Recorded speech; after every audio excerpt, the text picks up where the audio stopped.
नफीस की कहानी। रात के 12 बजे थे। हाईवे नंबर 47 पर कोहरा इतना घना था कि सड़क का अगला मोड़ भी दिखाई नहीं देता था। नफीस एक 30 साल का ट्रक ड्राइवर अपनी पुरानी टाटा ट्रक में माल लेकर जा रहा था। उसका गंतव्य सुबह तक माल पहुंचाना था। हाईवे के दोनों ओर जंगल की सघन छाया थी और सन्नाटा ऐसा कि सुई गिरे तो भी सुनाई दे। नफीस ने अपनी ट्रक का पुराना रेडियो चालू किया, लेकिन सिर्फ खरखराहट की आवाज आई। हर बार यही होता है, उसने झुंझलाते हुए रेडियो बंद कर दिया। नफीस को इस हाईवे पर ट्रक चलाते हुए 5 साल हो चुके थे। उसे इस रास्ते की हर छोटी बड़ी बात पता थी, लेकिन आज रात कुछ अजीब था। हम थी और उसे बार बार लग रहा था जैसे कोई उसकी सीट के पीछे बैठा है। उसने रियर व्यू मिरर में देखा, लेकिन वहां कुछ नहीं था। शायद नींद की कमी से दिमाग भटक रहा है, उसने खुद को समझाया। ट्रक की हेडलाइट्स में एक धुंधली आकृति दिखी। कोहरे के बीच सड़क पर कोई खड़ा था। नफीस ने ब्रेक दबाया और ट्रक चरमराते हुए रुका। उसने खिड़की से बाहर झांका। एक औरत फटी पुरानी साड़ी में सिर झुकाए सड़क के बीच में खड़ी थी। उसका चेहरा कोहरे में छिपा था, लेकिन उसकी मौजूदगी से नफीस की रीढ़ में सिहरन दौड़ गई। अरे रास्ते से हटो! नफीस ने चिल्लाया। कोई जवाब नहीं। उसने हॉर्न बजाया, लेकिन वो औरत तस से मस नहीं हुई। नफीस का दिल जोर जोर से धड़कने लगा। उसने सोचा शायद कोई मदद मांग रही है। वो ट्रक से उतरने लगा, लेकिन तभी औरत ने सिर उठाया।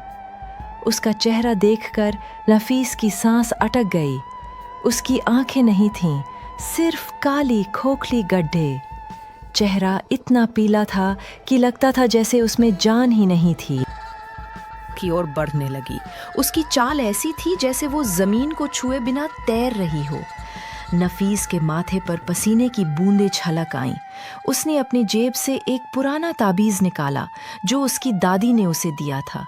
या अल्लाह, मेरी रक्षा कर, उसने दुआ मांगी। अचानक ट्रक के शीशे पर एक ठंडी भाप दिखी, जैसे कोई बाहर से सांस छोड़ रहा हो। नफीस ने बाहर देखा, लेकिन वहां कोई नहीं था। तभी ट्रक का रेडियो अपने आप चालू हो गया। खरखराहट के बीच एक औरत की सिसकने की आवाज आई। मुझे छोड़ दो, मुझे छोड़ दो। नफीस की सांसें तेज हो गईं। उसने रेडियो बंद करने की कोशिश की, लेकिन बटन काम नहीं कर रहा था। ट्रक का दरवाजा अचानक खुल गया। नफीस ने चीखते हुए उसे बंद करने की कोशिश की, लेकिन एक ठंडी अदृश्य ताकत ने उसका हाथ पकड़ लिया। उसने तावीज को जोर से पकड़ा और दुआ पढ़ने लगा। तभी उसे अपने कंधे पर एक भारीपन महसूस हुआ, जैसे कोई उसके पीछे बैठ गया हो। उसने रियर व्यू मिरर में देखा। वही औरत की आकृति उसकी सीट के ठीक पीछे थी। उसकी खोखली आंखें नफीस को घूर रही थीं। तूने मुझे मारा था। उसकी फुसफुसाहट नफीस के कानों में गूंजी। नफीस ने चीखते हुए कहा, मैंने किसी को नहीं मारा, मुझे जाने दे। लेकिन वो आवाज फिर गूंजी, तूने मुझे मारा, अब तू भी नहीं बचेगा। नफीस ने पूरी ताकत से तावीज पकड़ा और जोर जोर से दुआ पढ़ने लगा। अचानक ट्रक का इंजन गर्जना के साथ शुरू हुआ। नफीस ने बिना सोचे ट्रक को दौड़ाया। कोहरा अब छट रहा था और वो औरत कहीं दिख नहीं रही थी, लेकिन रेडियो फिर चालू हो गया और वही सिसकने की आवाज आई, मैं वापस आऊंगी। कुछ किलोमीटर आगे एक छोटा सा ढाबा दिखा। नफीस ने ट्रक रोका और कांपते हुए ढाबे में घुस गया।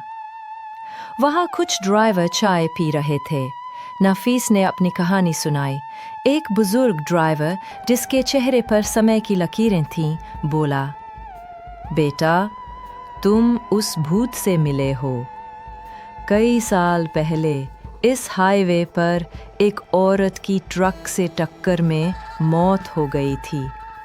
लोग कहते हैं वो हर कोहरे वाली रात में उस ड्राइवर को ढूंढती है जिसने उसे मारा, लेकिन जो भी उसे देखता है वो उसकी गाड़ी में सवार हो जाता है। नफीस ने पूछा, तो अब क्या होगा? बुजुर्ग ने गंभीर स्वर में कहा, वो वापस आएगी। जब तक उसे उसका कातिल नहीं मिलता वो इस हाईवे पर भटकती रहेगी। नफीस ने उस रात ढाबे पर ही रुकने का फैसला किया। सुबह होते ही उसने अपने मालिक को फ़ोन किया और कहा, मैं इस हाईवे पर अब कभी नहीं आऊँगा। उसने ताबीज़ को गले में डाला और शहर की ओर चल पड़ा। लेकिन हर बार जब वो रात में अकेले होता उसे लगता कि कोई उसकी पीठ के पीछे सांस ले रहा है, और कभी-कभी रात के सन्नाटे में उसे वही फुसफुसाहट सुनाई देती, मैं वापस आऊंगी।